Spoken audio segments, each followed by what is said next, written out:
Photography basics में हम सबसे पहले बात करेंगे शटर की और शटर स्पीड की। जब भी आपने किसी को तस्वीर खींचते हुए देखा हो, सुना हो, तो आपको एक क्लिक की आवाज़ आती है। अभी मैं आपको सुनाता हूँ वो क्लिक किस तरह का साउंड करता है। ये 2 तस्वीरें खींच गई, लेकिन आपको समझ में आ गया होगा कि शटर की साउंड क्या होता है। अब मैं आपको बताता हूँ कि इसका काम क्या होता है। शटर बेसिकली आम अल्फाज में बोलूँ तो एक पर्दा है जो सेंसर के सामने आता है और हट जाता है, और इसका ताल्लुक लाइट से। फोटोग्राफी में हर चीज़ का ताल्लुक कहीं ना कहीं डायरेक्टली इनडायरेक्टली लाइट से होता है। Photography is all about light. तो शटर का काम ये है कि सेंसर कितनी देर तक इमेज रिकॉर्ड करेगा और उसके सामने शटर आ जाएगा तो वो एक तस्वीर आपको मिल जाएगी। फॉर एग्ज़ाम्पल, अगर आप 1 सेकेंड की शटर स्पीड रखते हैं, अब हम थोड़ी शटर स्पीड की बात कर रहे हैं। अगर आप 1 सेकेंड की शटर स्पीड रखते हैं तो उसका मतलब ये है कि 1 सेकेंड तक कैमरे में जितनी भी लाइट आएगी वो रिकॉर्ड करेगा, उसके बाद शटर सामने आया और पिक्चर बन गई। इसी तरह अगर 1/4000 की स्पीड होती है, 1/8000 की स्पीड होती है, वो बहुत फास्ट शटर स्पीड है। कैमरा सिर्फ उतनी देर के लिए रिकॉर्ड करेगा, सेंसर पे जो भी डाटा होगा, और फिर शटर सामने आ जाएगा और आपको तस्वीर मिल जाएगी।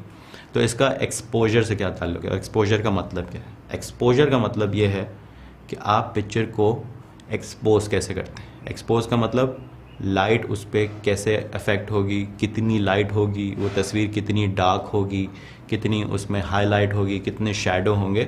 तस्वीर में ओवरऑल लाइट कंट्रोल करने को आप एक्सपोजर कहते हैं। आप वो एक्सटर्नल लाइट से कर सकते हैं, लेकिन बाहर अगर आप तस्वीर खींच रहे हैं तो आपके पास एक्सटर्नल लाइट तो है नहीं, तो you control that light through shutter speed. That is one aspect of exposure triangle, जिसके बारे में हम अभी बात करें। थोड़ी और बात करेंगे शटर स्पीड के बारे में, then we'll move on to the other 2 sides of exposure triangle. Shutter speed is a very simple concept कि शटर खुलेगा और लाइट सेंसर को कितनी देर तक के लिए हिट करेगी और फिर शटर बंद हो जाएगा। फॉर एग्जाम्पल, अगर एक कमरा है और कमरे में फुल अंधेरा है और हर जगह सामान बिखरा हुआ है, छोटी छोटी चीज़ें, पिन्स रखी हुई हैं और बहुत सारी चीज़ें रखी हुई हैं, आप हाफ अ सेकेंड के लिए पर्दा खोलते बंद कर देते हैं तो आपको थोड़ी चीज़ें नज़र आ जाएंगी, लेकिन कुछ ज़्यादा डिटेल में नज़र नहीं आएगा। उसके मुकाबले में अगर आप 15 मिनट के लिए पर्दा खोलते हैं तो आप एक एक चीज़ देख सकते हैं आराम से, कौन सी चीज़ कहाँ है, और फिर बंद करेंगे। So this is how you control light. जहाँ भी मैं लाइट को कंट्रोल करने की बात करूँ तो उसका जो लफ्ज़ मैं यूज़ करूँगा वो है एक्सपोजर, कि लाइट किस तरह कंट्रोल कर रहे हैं आप, how are you exposing the image. तो फॉर एग्ज़ाम्पल, अगर आप एक तस्वीर सूरज की रोशनी में खींच रहे हैं, हर तरफ रोशनी है, तो आप शटर स्पीड तेज़ रख सकते हैं, क्योंकि अगर थोड़ी सी देर के लिए भी शटर खुलता है तो बाहर इतनी लाइट है कि वो थोड़ी सी देर भी काफ़ी है हर चीज़ कैप्चर करने के लिए।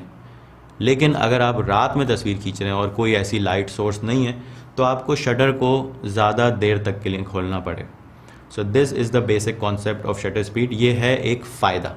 एक्सपोजर ट्रायंगल में जितनी भी चीज़ें हैं उनका एक फ़ायदा है, एक नुकसान है। शटर स्पीड जिसकी हम अभी बात कर रहे हैं उसका भी एक फ़ायदा है जो मैंने आपको बता दिया कि अगर लाइट कम है तो शटर को आप ज़्यादा देर तक के लिए खोल सकते हैं। उसका एक नुकसान भी है, उसके बारे में हम बात करते हैं, लेकिन पहले मैं आपको ये बताऊँगा कि शटर स्पीड मेजर कैसे होती है।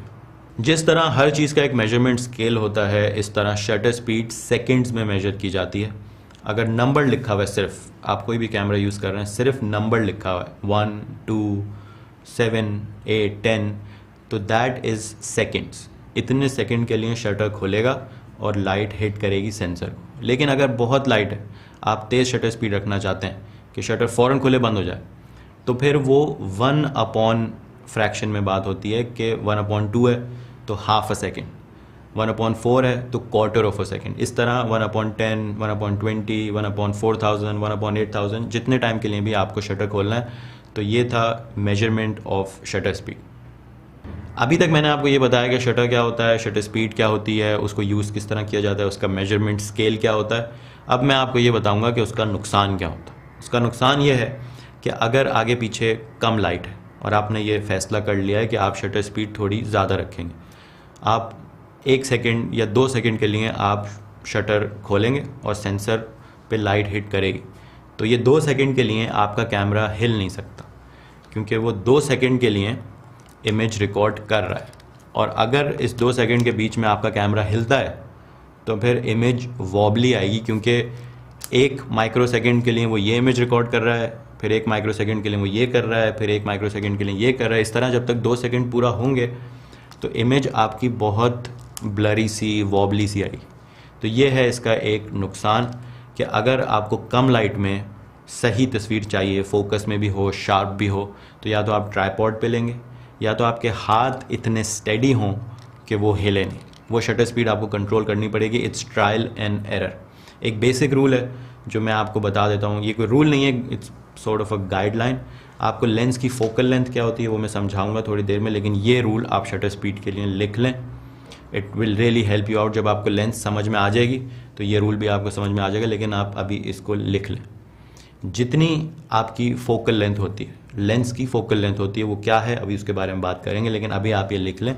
जितनी भी लेंस की फोकल लेंथ होती है, दिस लेंस इज़ 24 mm। इस तरह 35 हो सकती है, 50 जो भी आपकी फोकल लेंथ है, आपकी शटर स्पीड उससे तेज़ होनी चाहिए अगर आप हैंड हेल्ड फोटोग्राफी करें।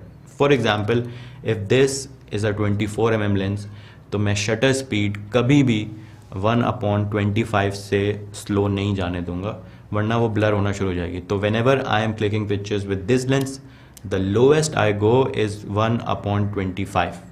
उससे स्लो जाता हूँ तो या तो मैंने हाथ अपने अंदर दबाए हुए हैं, या तो किसी दीवार पे मैंने रखा हुआ है, या किसी मैंने बैलेंस किया हुआ है। So this is a rule that you should keep in mind कि आपकी फोकल लेंथ से पीछे आपकी शटर स्पीड नहीं जानी चाहिए।